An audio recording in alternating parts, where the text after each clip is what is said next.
আসসালামু আলাইকুম। রেহানাস ফ্যামিলি চ্যানেলে আপনাদের সবাইকে আরও একবার স্বাগত জানাচ্ছি। আশা করি আল্লাহর রহমতে আপনারা সবাই অনেক ভালো আছেন। আমরা আলহামদুলিল্লাহ অনেক ভালো আছি। চলে আসলাম আরও একটি নতুন ভিডিও নিয়ে। আশা করি পুরো ভিডিওটা জুড়ে আপনারা সবাই আমার সাথেই থাকবেন।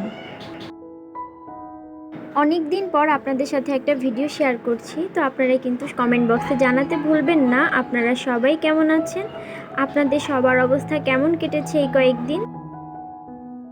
আমাদের দেশের পরিস্থিতি তো একদমই ভালো না। বেশ কয়েকদিন ধরেই কিন্তু ইন্টারনেট ছিল না, সেজন্যই আপনাদের সাথে কোনো ভিডিও শেয়ার করতে পারিনি। পুরো বাংলাদেশই যেন ইন্টারনেটবিহীন ছিল, সাথে তো ওয়াইফাইটাও বন্ধ করে দিয়েছিল, সেজন্য আসলে কারোই এই প্ল্যাটফর্মে আর আসা হয়নি। ওয়াইফাইটা অনেক দিন আগেই চালু হয়েছে, আর আজকে বোধহয় ইন্টারনেটটা দিয়েছে। তো ওয়াইফাই যে যখন চালু ছিল তখনও কিন্তু এত একটা ভালো নেট ছিল না, সেজন্যই আপনাদের সাথে ভিডিও শেয়ার করিনি। মানে ভেবেছি যে কে দেখবে ভিডিওগুলো, তো এর জন্যই আসলে শেয়ার করা হয়নি। আমি কমিউনিটিতে একটা পোস্ট দিয়েছিলাম, সেখানে সবাই আমাকে বলল যে আমি যাতে একটা ভিডিও শেয়ার করি, না হলে চ্যানেলটা ডাউন হয়ে যাবে। তো চেয়েছিলাম কালকেই ভিডিওটা শেয়ার করতে, কিন্তু হয়ে উঠলো না। তো আজকে আর কি আপনাদের সাথে ভিডিওটা শেয়ার করছি। এই ভিডিওটা কিন্তু আমি অনেক আগে করে রেখেছিলাম, যেদিন ছাড়ার কথা ছিল সেদিন তো ছাড়তে পারিনি। তার পরের দিন থেকেই দেখলাম যে ওয়াইফাই একদমই কাজ করছে না, তো আর ভিডিওটা ছাড়াও হয়নি, তো এইভাবেই রয়ে গিয়েছিল। এখন এই তো এডিট করে আপনাদের সাথে শেয়ার করছিলাম। দেশের চলমান পরিস্থিতি নিয়ে আসলে আমার তেমন কোনো কিছুই বলার নেই, কারণ আমি ছোট মানুষ, খুব কম বুঝি এসব নিয়ে, আর এসব নিয়ে কথা না বলাই ভালো। যেটা হয়ে গিয়েছে সেটা আসলে মানে কি বলবো, খুব খারাপই হয়েছে। তো যাই হোক, আল্লাহর রহমতে আমরা তো সবাই মোটামুটি ভালোই আছি। আপনারা কেমন আছেন সেটা একটু কমেন্ট বক্সে জানিয়ে দিবেন। এই রান্নাগুলো তো বেশ কয়েকদিন আগের, তো অনুভূতিটা আসছে না যে এখন আমি আপনাদের কাছে নতুন করে বলবো। কবেই তো খাবারটা খেয়ে ফেলেছিলাম, আর আজকে এই তো আপনাদের সাথে শেয়ার করছি।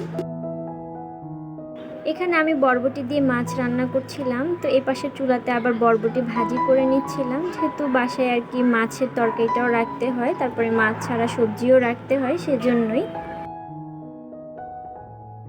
আপনারা যারা যারা এই মুহূর্তে আমার ভিডিওটি দেখছেন, লাইক দিতে ভুলে গিয়ে থাকলে প্লিজ লাইকটা দিয়ে নেবেন। আর যারা যারা আজকে আমার চ্যানেলে নতুন ভিজিট করছেন, আমার কাজের কোনো অংশ যদি আপনাদের কাছে ভালো লেগে যায়, চাইলে আমার চ্যানেলটাকে সাবস্ক্রাইব করে আমার পাশে থেকে যেতে পারেন। আমি জানি না আমার আজকের এই ভিডিওটা কয়েকজন দেখবে, আমিও কিন্তু বেশ কিছুদিন ধরে কারো ভিডিওই দেখতে পাচ্ছি না। তবে এখন কিন্তু ইউটিউবটা একদম ঠিক হয়ে গিয়েছে, এখন আস্তে আস্তে করে সবার ভিডিও দেখা শুরু করে দিব।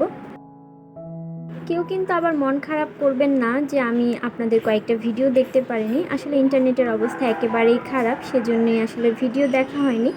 ইন্টারনেট ভালো থাকলে কিন্তু এই কয়েকদিনের ভিডিওটা দেখেই নিতাম। ইউটিউবটা যে ঠিকঠাক মতো চলে এটা আমি কালকেই জানতে পারলাম, মানে গতকাল। তো তখন ভেবে রেখেছি যে আজকে এই ভিডিওটা আপনাদের সাথে শেয়ার করে ফেলবো, আর আজকে থেকে আপনাদের সবার ভিডিও আবার আগের মতো ভালোবেসে দেখা শুরু করব। বরবটি ভাজি করার জন্য এখানে আমি পেঁয়াজ আর কাঁচামরিচটাকে ভালো করে ভেজে নিচ্ছিলাম, আর এ পাশের চুলাতে তো মাছের দিয়ে যে বরবটি রান্না করব সেটা বসিয়ে দিয়েছিলাম। প্রায় অনেকটাই হয়ে এসেছে, একটু ঝোলটা শুকিয়ে আসবে, তারপর হচ্ছে আমি এখানে একটু জিরার গুঁড়ি অ্যাড করব, তারপর এটাকে নামিয়ে ফেলবো। ইন্টারনেট নেট না থাকলে যে আমরা কতটা অসহায়, এইবার আসলে তার প্রমাণ পেলাম। আমরা কিন্তু অনেকেই বলি যে আমরা যদি আগের যুগে ফিরে যেতাম, আমরা কি সত্যিই আগের যুগে ফিরে যেতে পারতাম? এই কয়েকদিন কিন্তু মনের মধ্যে এত অস্থিরতা কাজ করেছিল, সেটা তো আপনারা সবাই কম বেশি জানেন। আর তাছাড়া আমরা এই যে ইন্টারনেটটায় অভ্যস্ত হয়ে যাওয়াতে আমরা কিন্তু এটা ছাড়া একদমই চলতে পারি না। একটা মুহূর্তও কিন্তু আমরা এই ইন্টারনেট ছাড়া ভাবতেই পারি না। আমরা যারা বাসা বাড়িতে থাকি বা রাস্তায় থাকি, দেখবেন সবার কিন্তু ফোনে ডাটা কানেকশনটা অনই থাকে। এক মুহূর্তের জন্য কিন্তু কারো এটা অফ হয় না, আর সবার সাথে কিন্তু খুব সহজেই যোগাযোগ করতে পারি। এই যে ইন্টারনেটটা অফ ছিল, মানে ফোনের যে নেটওয়ার্কটা সেটাও কিন্তু ঠিকঠাক মতো কাজ করছিল না। তো পরিবারের যে অন্য আত্মীয় স্বজন আছে তাদের সাথেও কিন্তু যোগাযোগ করাটা অনেকটা কষ্টকর হয়ে গিয়েছিল। আর বিশেষ করে যারা প্রবাসী আছেন তারা যে কী পরিমাণে দুর্ভোগে পড়েছিল সেটা তো আসলে বলে শেষ করা যাবে না। যারা বাহিরের দেশে থাকে না জানতে পারছে দেশের কী অবস্থা, না জানতে পারছে তার পরিবারের কী অবস্থা, তারা আসলে অনেক কষ্টের মধ্যে দিয়ে কাটিয়েছিল। এখানে তো অনেক প্রবাসী আছে, তারা হয়তো এই কষ্টটা বুঝেছেন। আমরা তো ঢাকায় থাকি যারা, আমাদের পরিবার কিন্তু আমাদের কাছেই থাকে, খুব বেশি একটা যে দূরে তাও না, দু একদিন পর কথা বললে কিন্তু চলে যেত। একদিকে তো আমাদের ইন্টারনেট নেই, তারপর হচ্ছে পরিবারের সাথে কিন্তু সেভাবে ভালো করে মন খুলে কথা বলা যাচ্ছে না, নেটওয়ার্কের কিন্তু একটা সমস্যা হচ্ছিল। আর সেক্ষেত্রে আবার দেখা গিয়েছে যে সিম কোম্পানি যেগুলো আছে সেগুলো কিন্তু খুব বেশি করে টাকা কাটা শুরু করে দিয়েছে। বাংলাদেশের মানুষগুলো না এরকমই, মানে সুযোগের সদ্ব্যবহার করে। এমন একটা পরিস্থিতিতে কিন্তু সিম কোম্পানিগুলোর উচিত ছিল মানে রেটটা অনেকটাই কমিয়ে দেওয়া, কারণ কথা বলতে কিন্তু অনেকটা টাকা কেটে যাচ্ছিল, আবার রিচার্জের সিস্টেমটাও কিন্তু ছিল না। মানুষ যে বিকাশ থেকে টাকা উঠাবে সেটাও পর্যন্ত ছিল না, মানে সব কিছু একেবারে অফ করে দিয়েছিল। মাঝে মাঝে তো আমার কাছে এটাই মনে হয়, আমাদের দেশে যদি একসাথে অনেক মানুষ মারা যায় তাহলে হয়তো কাফনের যে কাপড়গুলো আছে বা সে যে কাজে যে প্রয়োজনীয় জিনিসগুলো আছে ওগুলোরও হয়তো দাম বেড়ে যাবে। কারণ সব সময় দেখেছি যে আমাদের দেশে যদি কোনো একটা ওকেশন আসে বা কোনো কিছু হয় তখন দেখা যায় যে সব কিছুরই দাম বেড়ে যায়। কয়েক বছর আগে যে করোনাকালীন সময় গিয়েছে তখন এক একটা মাস্কের দাম যে কী পরিমাণে হয়েছে সেটা তো আপনারা সবাই জানেন। এই আর কি হচ্ছে আমাদের দেশের অবস্থা। তো এইবার এই তো সিম কোম্পানিগুলো সুযোগে সদ্ব্যবহার করে অনেকগুলো টাকা কেটে নিচ্ছিল। আমাদের দেশের সবাই আসলে সুযোগ সন্ধানী, যে কখন একটু সুযোগ আসবে আর ভালো পরিমাণে সবাইকে বাস দেওয়া যাবে।